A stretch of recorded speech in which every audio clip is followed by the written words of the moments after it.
In the quiet suburbs of Austin, Texas, Ethan Carver lived a life of deliberate calm. At 42, he was a retired SWAT veteran, a man who'd stormed through over 200 breach entries in his 15-year career. He didn't retire because his body gave out. One morning, he stared into the mirror, saw the fire in his eyes dimming, and chose peace. He bought a modest 3-bedroom home with a fenced yard and a weathered driveway, spending his days sanding window frames, repainting the porch, and brewing coffee strong enough to strip paint.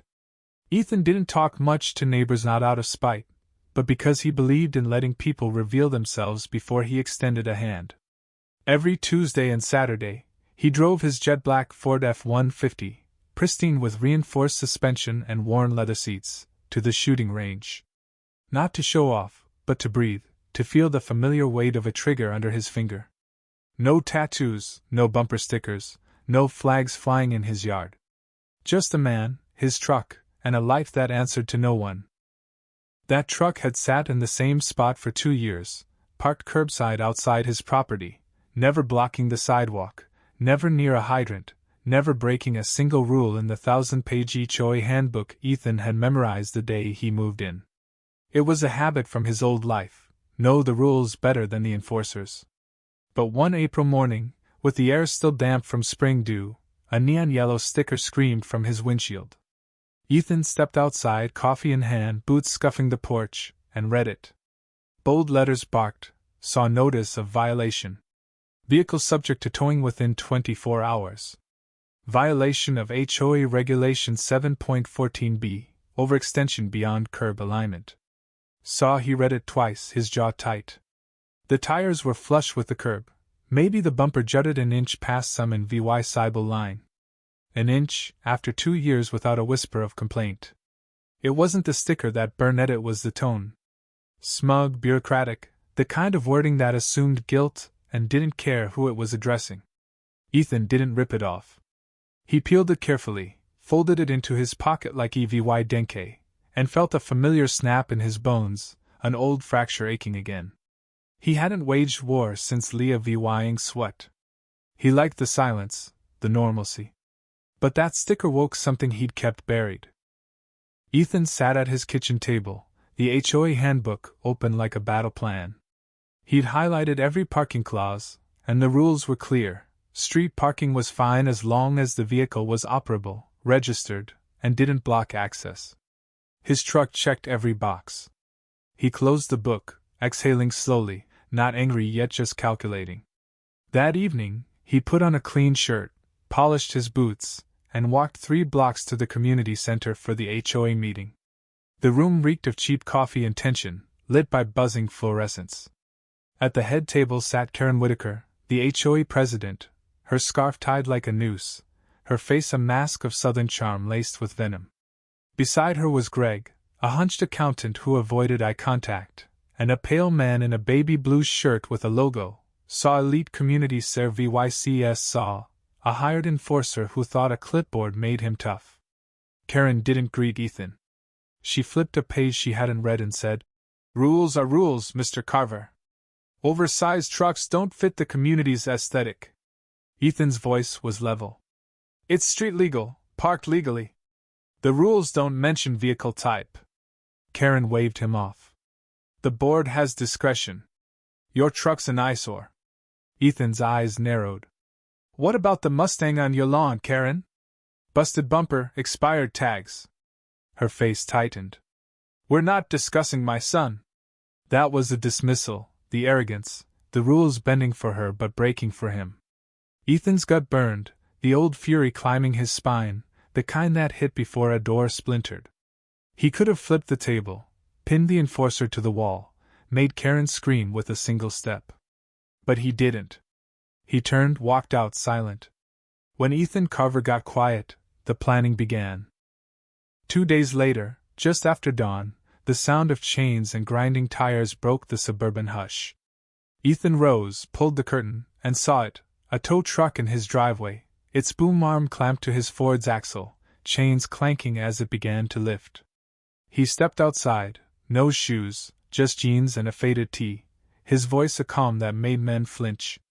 "Put it down!" The driver, a young guy with a backward cap, froze, dropping the winch. Then came Karen's voice, sharp and gleeful, from across the street, phone raised, filming. I warned you, Ethan. Now you'll learn. Ethan didn't look at her. He pulled out his phone, made one call. Bravo 19, private property breach in progress. My address. He hung up, walked inside, poured coffee, and sat, the mug warm in his hands. Outside, the tow truck's engine idled nervously. 16 minutes later, a black Chevy Tahoe rolled up, no sirens, just presence. 3 men stepped out, rugged, CIVY clad, MOVYing like they'd done this before. Then came the fourth, taller, goatee graying, grinning Lucas Reed, Ethan's old SWAT partner, breacher, tech guy, and best man at his wedding years ago. Lucas hugged him, firm and quick. Heard you pissed off a suburban queen. Ethan nodded. They came for the truck. Lucas crouched by the tow hitch, tapping it with a penlight. This clamp's illegal on private property without a warrant. Another man pulled a printout from the tow truck's dash. No plate match, no county authorization, paid from an HOA fund for park maintenance. Ethan sipped his coffee, listening. Lucas stood, brushing dust from his jeans. This is gonna hurt. He turned to the tow driver, now sweating by the sidewalk. We need statements, invoices, fund records. To Ethan, quieter. Want to push this to federal fraud? Public funds coercion, it's a slam dunk. Ethan shook his head. Start local. The team worked methodically, snapping photos, taking notes, dismantling the lie. Ethan watched, silent. He didn't need revenge, just clarity. At the Trout-Vys County substation, Ethan walked into Detective Mike Harrow's office, setting a flash drive on the desk like a loaded gun. Harrow, graying and sharp-eyed, leaned back. You here for a desk job, Carver? Ethan didn't smile. Look at this. Harrow plugged in the drive, opening a folder labeled SAW_fraud SAW. Spreadsheets, PDFs, scanned checks, every transaction color-coded, matched to public records. 8 due law 800 payments to Karen Whitaker, labeled SAW Executive Stress Compensation SAW, drawn from the HOA's capital reserve. No approval, no oversight. A tow order, signed by Karen, paid from the same fund, targeting Ethan's truck. Harrow whistled. She's writing herself checks and hiring unlicensed tows. Gutsy. Ethan's voice was flat. She filmed it, laughing. Harrow scribbled notes. This goes to the county auditor, maybe the DA. Don't burn the place down yet. Ethan chuckled dry. No promises. A week later, a summons arrived, accusing Ethan of intimidating a contractor and threatening community safety. At the courthouse, Ethan, in a charcoal suit, stood beside Colonel James Holt, a retired JAG prosecutor with a voice like gravel. Karen sat across the aisle, her lawyer unprepared, her blazer too tight. The judge read the claims, but Holt cut in, sliding a folder forward. My client's a decorated SWAT veteran. This isn't a Casey, it's a Dodge. The folder held security footage, Ethan calm, Karen laughing, the tow illegal. The judge watched silent, then dismissed the case, referring Karen's board to the auditor and ethics board. The gavel fell, and accountability landed like a blade. The next morning, a patrol car, an SUV, and the Tahoe returned. Ethan stood on his porch, coffee in hand, watching. Karen's blinds snapped shut, but Marcus stepped out, calling. Open the door, or we'll take it off. She cracked it open, stammering. I haven't done anything. Lucas listed her crimes: misappropriated funds, unlicensed contractors. Officers entered calm, no cuffs, just process. 42 minutes later, Karen was escorted out, her empire crumbling. Ethan didn't move. He read a new HOA notice, saw executive authority suspended. County administrator appointed. Saw then he planted an American flag on his lawn, simple, silent enough. At the next HOA meeting, Ethan sat front row, Karen's chair empty. His truck stayed curbside, a new sign by its wheel, saw SWAT veteran.